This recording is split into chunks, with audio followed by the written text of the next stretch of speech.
Des ondes Vocast, l'univers de la radio en podcast. Des ondes Vocast, le podcast qui parle de radio, zapping, édito, innovation et archives radiophoniques. Pour cet épisode, émission spéciale focus sur les radios du groupe M6. Des ondes Vocast. Les trois radios du groupe M6, vous les connaissez sûrement, RTL, RTL2 et Fun Radio. À l'occasion de la journée mondiale de la radio ce 13 février dernier, les antennes du groupe M6 ont justement offert un joli dispositif aux auditeurs en proposant d'intervertir les animateurs. On a pu entendre Stéphane Bern sur Fun Radio. Oui, Stéphane Bern sur Fun Radio. Donc on écoutera tous ces passages dans un instant pour la partie zapping de ce podcast. Juste après, un point sur l'innovation numérique et éditoriale au sein du pôle radio du groupe M6. Retour sur les podcasts RTL Originals, l'intégration des radios sur Sisplay. Et enfin, surtout, le 7 mars 2020, nous fêtons les 25 ans de RTL2. On vous en avait parlé, de Maximum qui était devenu M40 en 1992. Et bien, quelques années plus tard, la radio est devenue RTL1 puis RTL2 le 7 mars 1995. L'histoire de RTL2, ce sera en dernière partie de l'émission. Restez bien avec nous. On vous fera écouter des archives, des extraits exclusifs grâce à Hervé Marchais qui est à mes côtés. Bonjour Hervé. Bonjour Anthony, oui, des archives des premiers jours de RTL1 et des premiers mois de RTL2. Et tu nous raconteras un peu toutes les magouilles qu'il y a eu avant l'apparition de RTL2, c'est passionnant, restez bien avec nous. Également présent pour cet épisode, Marc Rigaud, qui pour commencer va nous raconter ce qui s'est passé sur les antennes du groupe M6 pour la journée mondiale de la radio. Bonjour Marc. Oui, bonjour Anthony, bonjour à tous. On va parler d'un peu tout ça, parce qu'il y a eu beaucoup de ping-pong entre les radios notamment. Alors vous écoutez des ondes Vocast, bienvenue à vous. Comme toujours, première partie avec un zapping radio, c'est tout de suite, c'est le tour des ondes. Des ondes Vocast, le tour des ondes en 80 tours. Le 13 février, c'était la journée mondiale de la radio et alors que les autres radios nationales n'ont pas spécialement marqué le coup, les antennes du groupe M6 ont profité de cette journée pour promouvoir les liens unissant RTL, RTL2 et Fun Radio.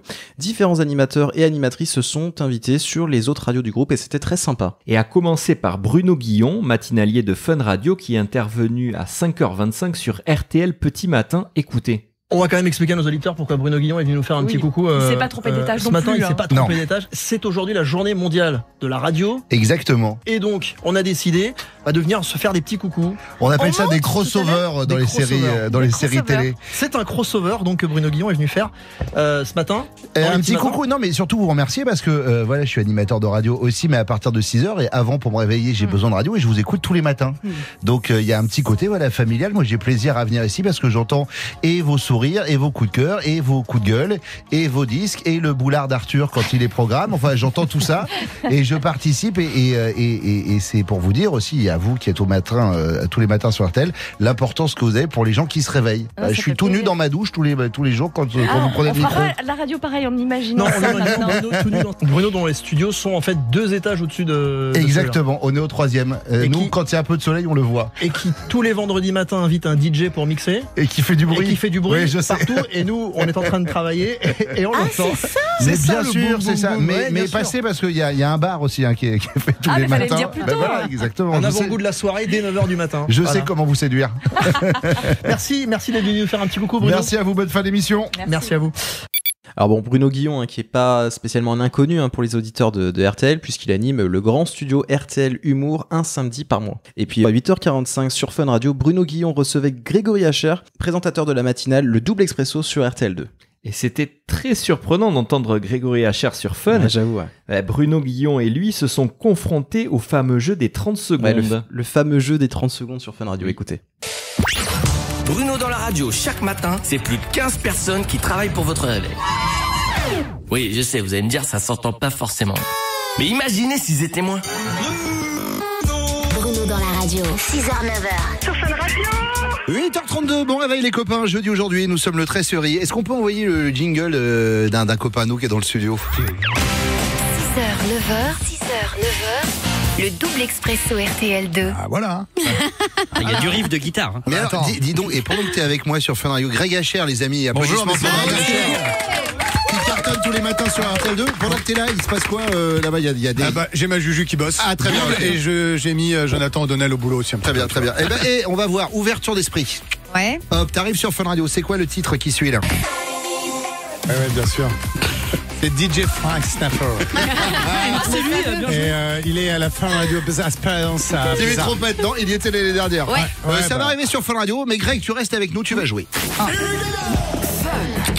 Le jeu des 30 secondes. Tu vas jouer avec nous, je me suis dit journée internationale de la radio. Voilà, Greg est là tous les matins sur RTL2, c'est la même maison, on est au même étage. Oui, précisons qu'on est vraiment à 20 mètres. Ah mais à 20 mètres. Ah ouais. C'est-à-dire que de temps en temps, je pourrais aller chez eux, prendre un YouTube et venir le passer ici.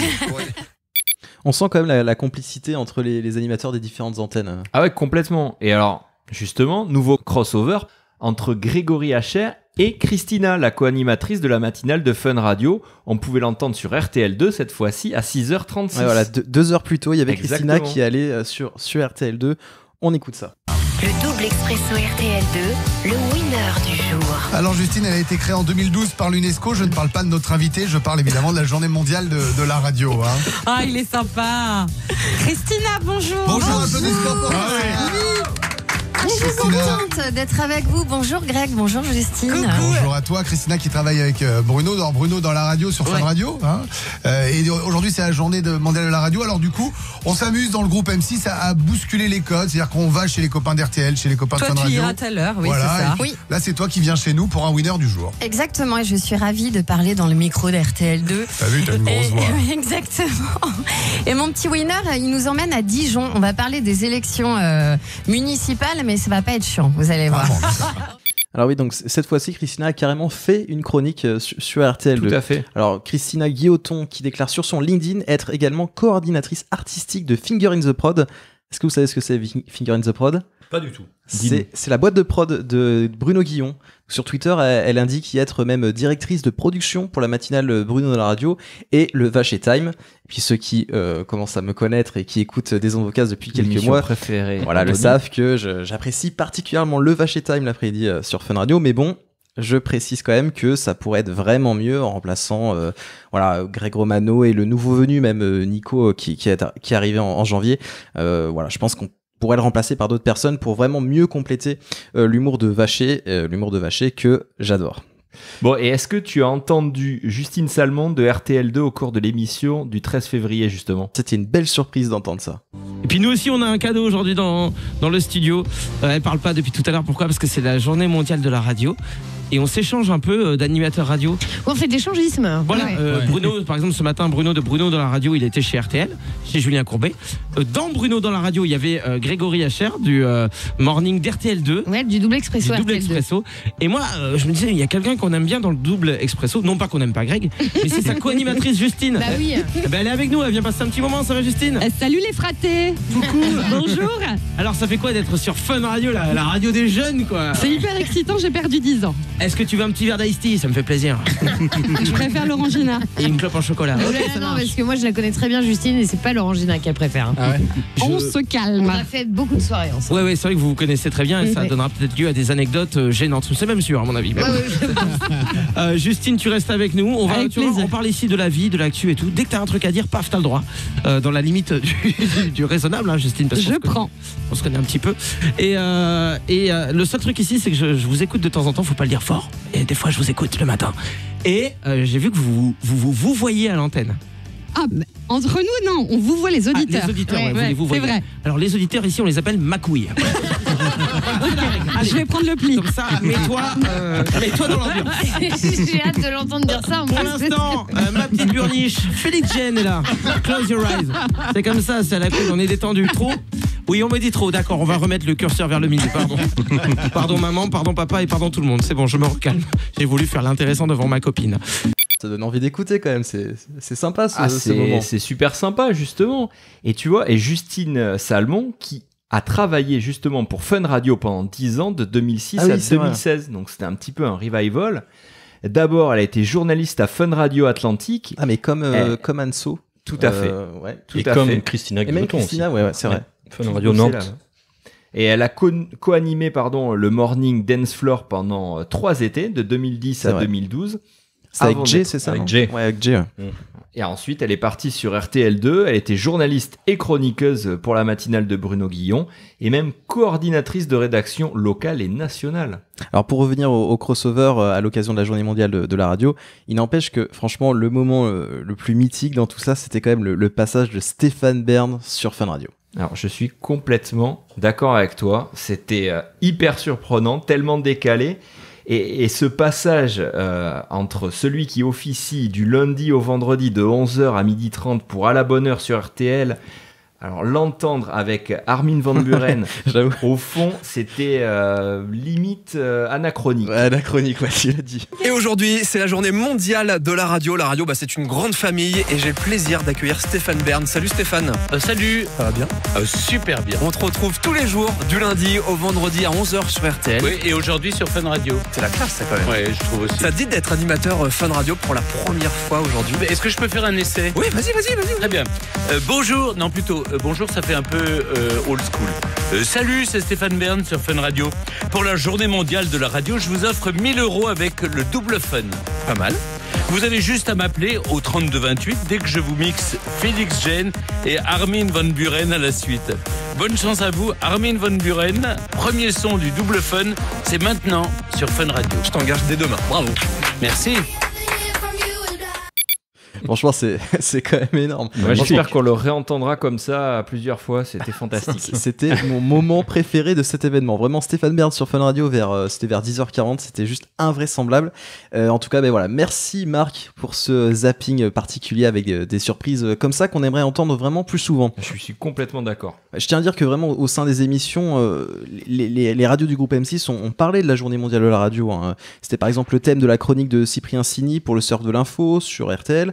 Sur RTL toujours, la curiosité est un vilain défaut, racontait l'histoire des radios pirates et notamment l'histoire de Radio Caroline avec le mythique Georges Lang. Donc je sais pas si vous l'avez écouté. Non. Tu l'as écouté, si, Marc? je l'ai écouté, ouais. Et c'était vraiment franchement, très intéressant. je vous conseille de le réécouter en podcast. C'était super intéressant. Ouais, franchement, j'ai trouvé ça très bien d'avoir autant événementialisé. Les radios ne nous surprennent plus énormément ces temps-ci et là, enfin, on retrouve quelque chose d'original. Le temps d'une journée. Je pense que c'est vraiment comme ça que les radios peuvent faire la différence face aux autres médias, que ce soit traditionnels ou numériques. Et justement, sur le numérique, faisons un point sur les stratégies du groupe M6 en ce sens. Des ondes vocastes, la radio a tout pour réussir. Pour la partie innovation de cet épisode, j'ai le plaisir d'avoir au téléphone Alix de Goldschmidt, responsable du développement et des relations avec les plateformes pour le groupe M6. Bonjour Alix. Bonjour. Merci d'être avec nous pour parler des aspects numériques au sein du pôle audio du groupe RTL M6. On va commencer par parler podcast. RTL a été une des premières radios françaises à avoir rendu disponible en podcast la plupart de ses émissions. C'était en 2005, c'est ça ? Tout à fait. Et une quinzaine d'années plus tard, le 27 mai 2019, le groupe M6 lance le label RTL Originals. Alors une offre de contenu produit uniquement pour une écoute en podcast. Mais 9 mois après son lancement, qu'est-ce qu'on peut faire comme bilan pour RTL Originals ? On est vraiment content des performances. C'est vraiment un beau succès pour ces podcasts natifs qu'on a effectivement lancés en mai dernier. C'est des contenus sur lesquels il y a eu effectivement des très bonnes surprises. On a été conforté dans l'idée qu'effectivement la sexualité et le crime, c'était deux thématiques très porteuses sur le podcast natif. Donc on avait lancé les Françaises au lit et les Voix du crime qui ont vraiment surperformé sur le marché. C'est des podcasts qui sont remontés dans les différentes sélections des plateformes. Le podcast qui a été pour nous la plus belle surprise, ça a été Les Combattantes, qui a été réalisé en partenariat avec l'association du cancer du sein Parlons-en. C'était un contenu vraiment puissant qui a mis un tout petit peu de temps à s'installer au début et qui, une fois qu'il s'est installé, avait vraiment sa communauté et a créé vraiment un engagement, que ce soit sur les plateformes sociales et sur les plateformes d'écoute. Ce qui est un peu surprenant, c'est qu'on peut constater que seul le podcast Une lettre d'Amérique avec Philippe Corbet continue de proposer de nouveaux épisodes. Tous les autres podcasts en fait ne proposent plus rien depuis fin décembre. Est-ce que le projet, on va dire RTL Originals, a été mis en pause suite au départ d'Antoine Dacor, qui était directeur du numérique du pôle audio de RTL et M6? Non, alors le projet n'est pas du tout mis en pause. C'est vrai qu'en saison 1, on est vraiment parti en mode exploratoire sur cette saison 1, en cherchant vraiment à développer un maximum de contenus sur lesquels on a vraiment beaucoup appris. En saison 2, ce qui prend un peu plus de temps, c'est qu'on voulait installer effectivement un modèle de monétisation dès le lancement de cette saison 2. Donc c'est pour ça qu'on met un peu plus de temps. C'est pas suite au départ d'Antoine Dacor, qui est en attendant remplacé par Valérie Gerfaux qui fait l'intérim. On n'a pas encore fait pris de décision sur son remplacement ou pas. Les équipes qui l'accompagnaient, qui continuent de travailler sur les projets, typiquement Charlotte Pascal sur l'édito, Alice Boriscal sur les opérations, prolongent en fait le travail sur ces podcasts natifs-là, et je les accompagne au quotidien sur ce beau développement. Donc effectivement, il faut être un tout petit peu plus patient, mais certaines saisons 2 vont arriver dans les prochaines semaines. Alors, lors du lancement de RTL Originals, il y avait aussi d'autres podcasts qui avaient été annoncés, mais qui n'ont pas encore vu le jour. Je pense par exemple à Golden Mike, présenté par Golden Network, le studio de création web lancé par M6, ou même Home Studios Asie, qui avait été annoncé avec Mathilde Courgeot, mais il me semble qu'elle est partie de RTL2. Donc, est-ce que ces podcasts sont toujours prévus pour 2020 ou est-ce qu'il y a d'autres projets à venir ? Alors, il y aura d'autres projets qu'on annoncera effectivement en 2020. Il y aura bien un projet Golden Network, il y aura bien des projets avec RTL2. Il faudra attendre un tout petit peu, mais promis, un contenu Golden Network arrive. D'accord, donc vous êtes déjà en train de travailler sur le projet. Effectivement, il n'est pas mis en pause, donc on travaille dessus. D'accord. La plupart des émissions des radios et même de RTL Originals sont disponibles en podcast, accessibles via Apple Podcasts, Google Podcasts, Deezer, mais pas Spotify. Alors le groupe M6 a décidé de profiter, et à juste titre, de sa position, on va dire, dominante, notamment avec les grosses têtes, donc sa position dominante auprès des plateformes. Alors on a appris via Business Insiders que RTL réclamerait de l'argent à Deezer et Spotify pour diffuser ses contenus. Avec Spotify, c'est au point mort du coup, puisqu'on retrouve quasiment aucun contenu. Alors Spotify, oui, pour le moment, comme je vous disais, on échange avec ces plateformes-là. Pour l'instant, on n'a pas vraiment abouti à des accords concluants, mais ça ne veut pas dire que dans les prochains jours, prochaines semaines, on continue d'échanger avec eux. Pour l'instant, il n'y a pas d'évolution à date. Après, avec Apple Podcast, c'est un peu plus compliqué puisque vous pouvez pas vous permettre de retirer vos contenus d'Apple Podcast. Est-ce que vous êtes quand même en bon terme avec Apple ou est-ce vraiment nécessaire ? On échange bien avec Apple. C'est vrai qu'on a des échanges mensuels, on va dire, avec cette plateforme-là. Les données aujourd'hui sont encore assez limitées, mais c'est comme vous le dites, une plateforme essentielle aujourd'hui pour atteindre le reach nécessaire à certains de nos podcasts. C'est là où nos auditeurs aiment retrouver aussi nos contenus. Donc effectivement, on est bien sur Apple Podcasts et pour le moment, on a des échanges avec cette plateforme-là qui vraiment nous a mis en avant, que ce soit sur nos replays, nos natifs. Et pour Google Podcasts, vous n'allez pas faire comme Radio France, retirer tous vos contenus, faute d'accord. Vous êtes en relation avec les équipes également de Google Podcasts ? On a des échanges en cadre d'alliance éditeur, donc oui, on a des échanges avec Google Podcast. Pour l'instant, effectivement, non, on n'a pas du tout on n'a pas la même position que Radio France. Après, il faudra, comme avec les autres plateformes, échanger, se mettre d'accord sur un cadre de distribution de nos contenus. Vous attendez quoi, un revenu sharing ou des remontées d'audience ? Enfin, la data, oui, c'est le b.a.-ba, c'est le minimum. Après, on n'a pas encore évoqué de modèle économique avec eux, pour être honnête. Donc, pour l'instant, on n'a pas eu d'échange à ce propos. Médiamétrie a annoncé au mois de novembre la mesure des podcasts par watermarking. Est-ce que vous avez souscrit à cette offre-là, cette nouvelle offre-là ? Il y a le nouveau filtre Médiamétrie, effectivement, qui s'applique à tous les éditeurs du marché. On est en train de voir la manière dont on souscrit, dont on communique sur cette nouvelle mesure, sur laquelle on doit déjà prendre nos marques, mieux la comprendre et la tester sur nos différents environnements avant de pouvoir avoir une communication officielle. Okay. Même nous en interne, il faut déjà qu'on la comprenne bien avant. D'accord. Les contenus des radios musicales RTL2 et Fun Radio, Flux et Replay sont aussi disponibles sur le portail Sisplay. Le site de RTL2 n'existe même plus d'ailleurs. RTL2.fr renvoie vers Sisplay. Est-ce que RTL sera toujours à part comme actuellement ou est-ce qu'une certaine intégration de l'antenne généraliste au sein de l'écosystème vidéo est aussi à l'étude ? Alors, l'écosystème RTL reste en tout cas sur un court et moyen terme à part entière comme actuellement. Effectivement, on a essayé de travailler des synergies sur Sisplay pour RTL2. Après, effectivement, les écosystèmes de chacune des trois radios sont travaillés et on travaille, donc on teste les différentes formes de distribution sur nos écosystèmes propriétaires pour voir ce qui est le plus pertinent pour chacun de nos univers. Donc oui, pour l'instant, c'est pertinent quand même qu'RTL conserve cette intégration-là en antenne généraliste à part entière et non au sein de l'écosystème vidéo. M6 a racheté RTL Group le 1er octobre 2017.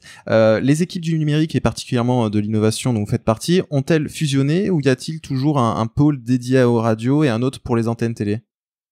Alors la manière dont on fonctionne au sein du groupe, c'est qu'il y a des BU donc télé et radio, qui ont leur propre en fait pôle digital. Donc D'accord. en fait, il y a des personnes qui travaillent à la fois sur la partie digitale des radios, donc Charlotte Pascal dont je parlais tout à l'heure, Alice Boriska, qui travaillent vraiment en lead sur ce pôle audio digital pour les radios. Il y a une équipe un peu équivalente pour la télé. Donc sur la partie audio, effectivement, elles sont rattachées à Régis Ravanas et Valérie Gerfaux, qui chapeautent en fait à la fois la télé et la radio. Et Valérie Gerfaux a aussi dans son équipe un pôle innovation audio qui est dirigé par Emmanuel Dupuis, donc qui est directeur d'innovation. Il n'y a pas de personnes des équipes radio qui ont rejoint ce pôle innovation, mais en fait c'est une innovation centralisée qui a évolué depuis l'arrivée des radios et qui centralise la veille, la culturation, les méthodes d'idéation, la relation avec les plateformes, et qui s'appuie sur les équipes opérationnelles pour lancer des expérimentations sur les assistants vocaux avec les plateformes. Voilà, on est vraiment ouvert sur l'ensemble des entités du groupe. Et justement, est-ce qu'il y a des projets sur le plan de l'audio, des projets de R&D ou peut-être des refontes des apps et des sites en cours ou pas? Alors tout à fait, on aimerait vraiment avancer sur une meilleure expérience audio.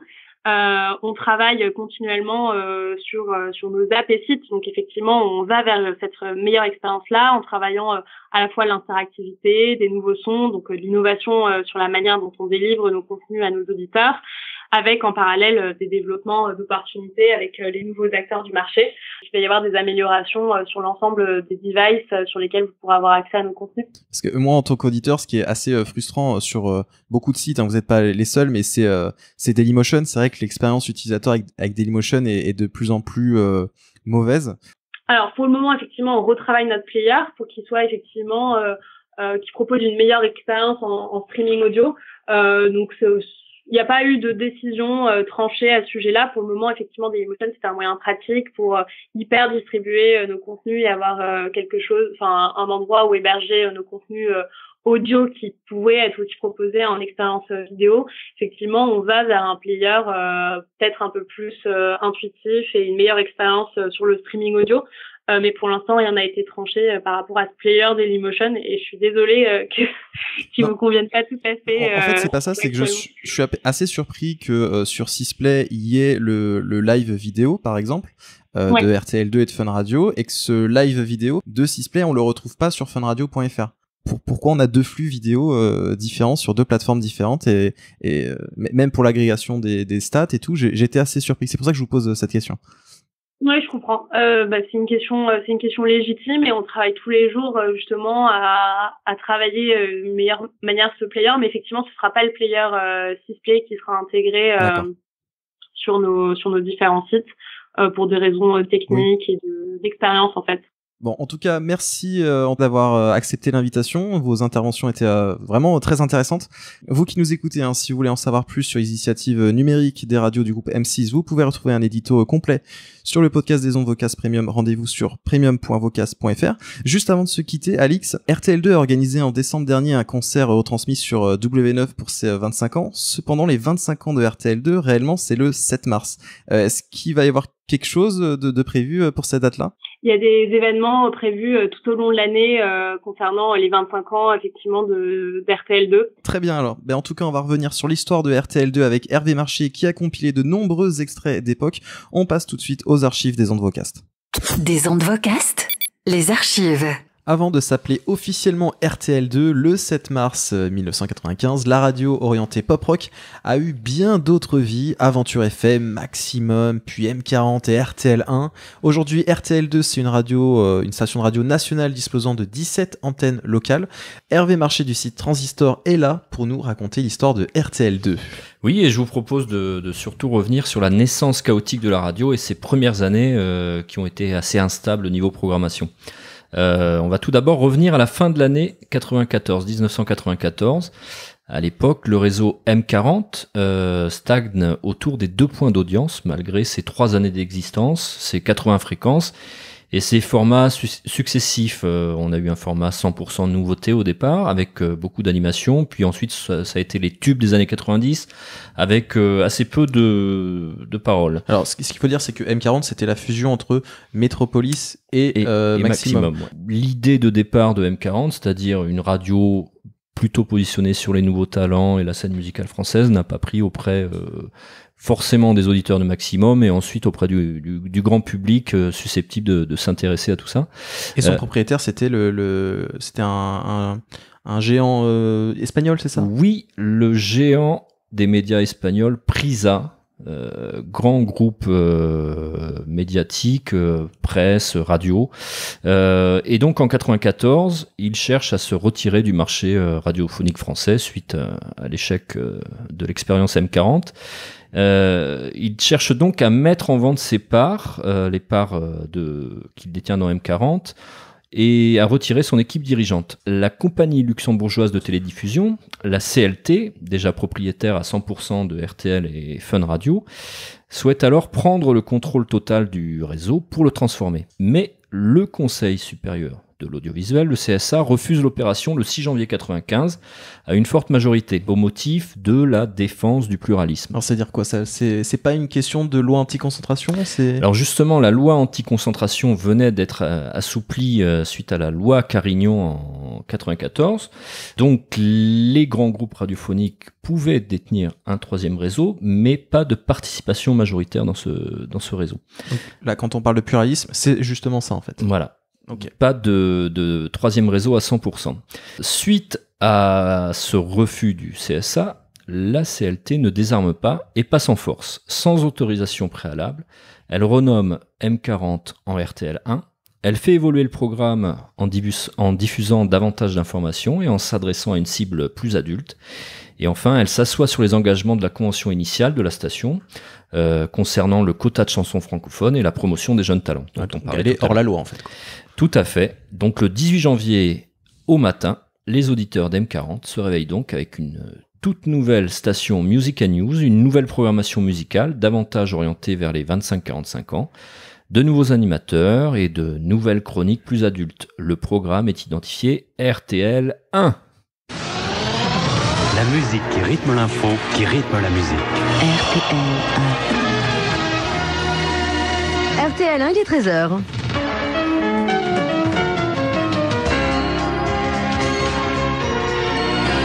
Le flash, Laurence Jossando. Bonjour Laurence. RTL 5, 4, 3, 2, 1. RTL 1. 11h.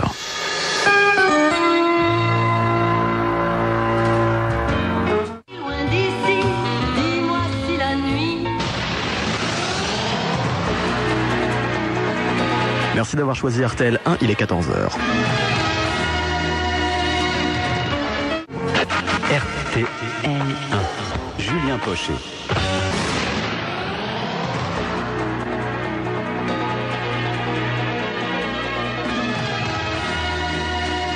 RTL 1.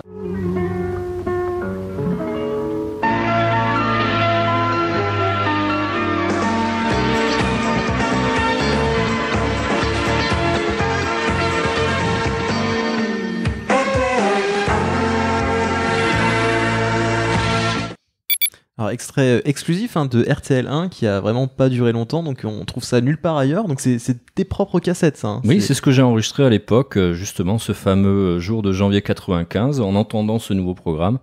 J'ai enregistré tout ça, mais tout ce qu'on vient d'entendre là, ça ne va pas durer.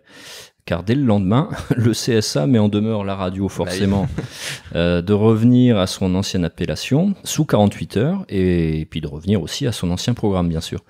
Et la CLT va obtempérer mais uniquement sur l'identification et de manière assez maligne, tu vas voir. Le programme RTL1 va en effet continuer ses émissions sans que les animateurs et les jingles ne précisent le nom de la station. Comme si c'était une banque de programmes anonyme au jingle neutre. Seule l'obligation légale d'identifier le programme 4 fois par heure va être astucieusement respectée en diffusant 2 fois par heure la formule M40, M40, coincée entre les publicités nationales et les décrochages locaux. Achat gagnant. M40, M40.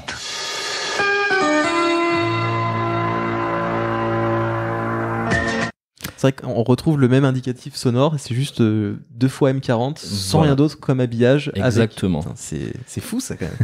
Et cette situation ubuesque va perdurer durant quelques semaines jusqu'au 7 mars 1995. Car après un long bras de fer, le CSA autorise finalement le changement de nom de M40 en RTL 2, car RTL 1 était jugé trop proche de la marque Europe 1. Oui, et c'est pas très logique non plus qu'on a RTL et RTL 1. Bon, oui. Et le CSA valide également l'augmentation de la participation de la CLT au capital de la radio jusqu'à 48,5%. Mais il n'autorise pas le contrôle total à 100%. Alors ok, ça c'est pour la question financière, mais niveau des programmes, que veut le CSA ? Le CSA autorise l'évolution du programme vers davantage d'informations, mais RTL2 doit conserver l'obligation de mettre en avant les jeunes talents musicaux francophones. Ce 7 mars, voici donc comment l'information est annoncée à l'antenne après 19h30 en fin de journal. Voilà, et enfin depuis aujourd'hui 16h, nous sommes officiellement sur la bande FM. Le CSA a autorisé notre nom, RTL2, et nos programmes après plus d'un an de négociations. Nous étions anciennement M40, puis RTL1, nous sommes désormais RTL2. Notre spécificité, eh bien c'est impossible à résumer en quelques mots.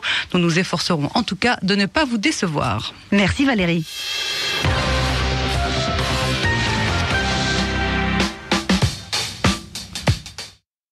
Et voilà, RTL2 est lancé. Voici quelques éléments d'habillage signés RTL2 qui apparaissent par la suite. Donc ça, c'est les tout premiers éléments, le tout premier habillage de RTL2. Exactement.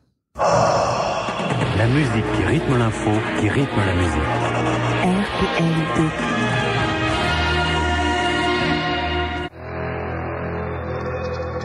RTL2. La musique. RTL2. Qui rythme l'info, qui rythme la musique. RTL2.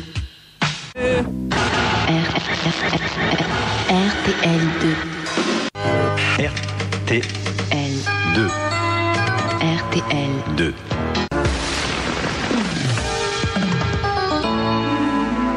RTL2. La musique qui rythme le week-end. Et côté musique, la programmation est très large. Alors, on entend du pop, du rock, de la variété française, du rap, du reggae, de la soul, et beaucoup de disco en soirée. 20h minuit, que du disco. RTL2. La machine à remonter le disco est en marche. RTL2. Toute la musique des années disco. RTL2. Et comme vous l'avez entendu, l'info rythme la musique, c'est la signature qu'on entend dans les jingles.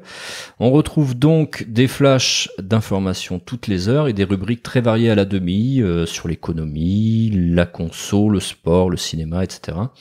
En fin de journée, on a rendez-vous avec des talk-shows recevant des artistes. Alors dans les premiers mois, ce sera l'animatrice et chanteuse Caroline Loeb, c'est la Watt, qui jouera l'intervieweuse. Et moi, j'ai souvenir qu'il y avait Charlie Lulu, c'est ça après Et par la suite, effectivement, dès la rentrée de septembre, dès septembre 95, elle sera remplacée par Charlie et Lulu sur un ton beaucoup plus potache. Et tu as un extrait de ça? Oui, on a une promo de l'émission. Charlie et Lulu, 18h, 19h, tous les soirs sur RTL2. Retrouvez Charlie et Lulu tous les jours à un nouvel horaire. Lulu, quelle heure? 19h, 20h comme avant. Non, maintenant c'est à 18h jusqu'à... Ah oui, alors maintenant c'est de 7h à 8h. Non, maintenant c'est de 18h à... 20h. Non, 19h, 19h car ça a changé d'horaire. Ah oui, c'est les horaires d'été qui changent. Non, ça n'a rien à voir. Mais voilà, maintenant vous retrouvez Charlie et Lulu tous les jours de 18h à... Et la cantine c'est à 12h. Charlie et Lulu, le retour, lundi 18h sur RTL2. Alors pourquoi le retour? Je pense qu'ils ont démarré l'émission durant l'été en fait. D'accord, c'est un souvenir très lointain, mais je crois que c'est ça la raison. Et alors ces premiers mois de RTL2, qu'est-ce qu'on peut dire en fait? Quel bilan? Moi je les ai trouvés assez prometteurs à l'époque, assez rafraîchissants en termes de programme. Malheureusement les résultats n'étaient pas à la hauteur niveau audience, car RTL2 était toujours moins écouté que M40 à la fin. Donc en dessous des deux points d'audience. Ouais, on était même à 1 point d'audience. Ouais. Le public clairement n'adhère pas au concept. La formule est donc régulièrement retravaillée jusqu'en 97 et s'en suivent donc toute une série de signatures et slogans qui changent tous les 3 mois et une évolution régulière de la promesse musicale tous les 6 mois environ. Premier slogan en mars 95, c'était donc la musique qui rythme l'info, qui rythme la musique. Il sera rapidement remplacé par la musique qui rythme la vie en septembre 95 pour illustrer un recentrage sur un programme plus musical avec moins d'infos et plus du tout de chroniques. Puis, en janvier 96, on enfonce le clou avec le slogan 2 fois plus de musique, complété au mois de mars suivant par la radio la plus musicale de France. RTL2, 2 fois plus de musique, 2 fois plus de tubes. RTL2, la radio la plus musicale de France. Donc, vous l'avez entendu, la playlist à l'époque est encore très variée et contemporaine, avec de l'imagination, du réciproque, du coolio pour ceux qui s'en souviennent. Mais ça ne va pas durer car en septembre 1996, la radio prend un virage musical plus gold avec des tonalités plus pop et soft rock. Les émissions disco sont donc arrêtées, le rap et les sonorités électropop sont sortis de la playlist et la part des nouveaux talents français est réduite. La signature de la radio devient à l'époque « Écoutez vos envies ». Ah ouais, bon, c'est bizarre. Oui, c'est pas très parlant. Et ce positionnement gold porte ses fruits tout de même, puisque l'audience décolle enfin au-dessus des 2,5 points. Nouvelle évolution en janvier 97 avec un nouveau logo, celui qu'on connaît d'ailleurs toujours aujourd'hui, et un nouveau slogan, la musique star. La radio s'installe alors au-dessus des 3 points d'audience.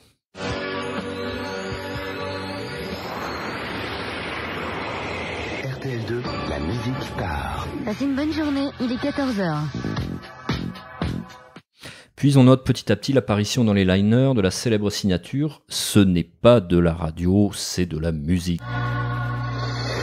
RTL2. C'est pas de la radio, c'est de la musique. À la rentrée 97, RTL2 fixe véritablement son identité avec le slogan « Le son soft rock ». Ah, c'était le son soft rock, alors c'était pas pop rock, voilà, c'était exactement. soft rock. Ok. Alors à l'époque, on est donc sur du Police, Toto, Eagles, Cock Robin, diffusé jusqu'à l'overdose. Les animateurs parlent peu. Alors pour moi, c'est clairement la période la moins passionnante de la station, mais c'est à partir de là que l'audience décolle véritablement. Ça c'est fou, ça. RTL2, le son soft rock.